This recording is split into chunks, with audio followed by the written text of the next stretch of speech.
This video is for adult beginner inliners who are learning to heel brake. And if you think that the heel brake doesn't work or you decided just to scrap it and not use it at all, this video is for you. I'm going to give you one amazing tip that you won't have seen anywhere else and the biggest mistake that all heel brakers are making. So let's get to it.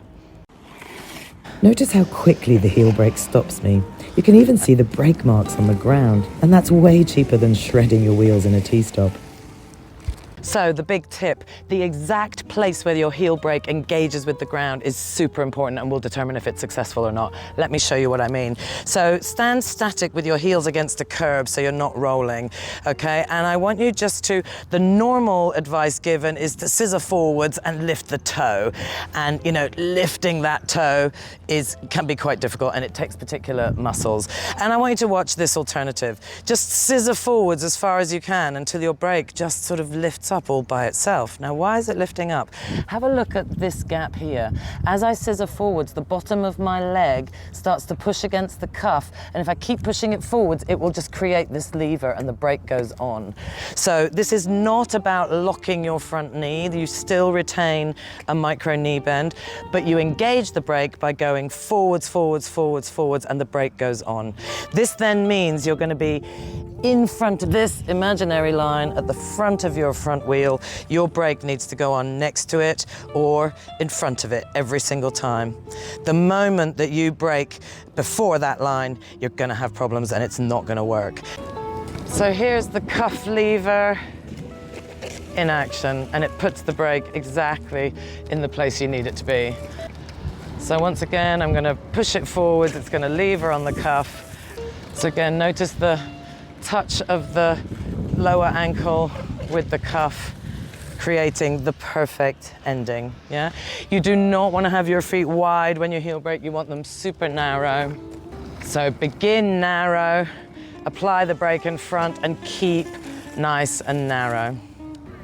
So now for the one big mistake I definitely think you're doing if you say the heel brake doesn't work and it's a terrible method. So let me see if you can spot it here. So here it is. So if I was doing this rolling along, yeah, can you see what it is?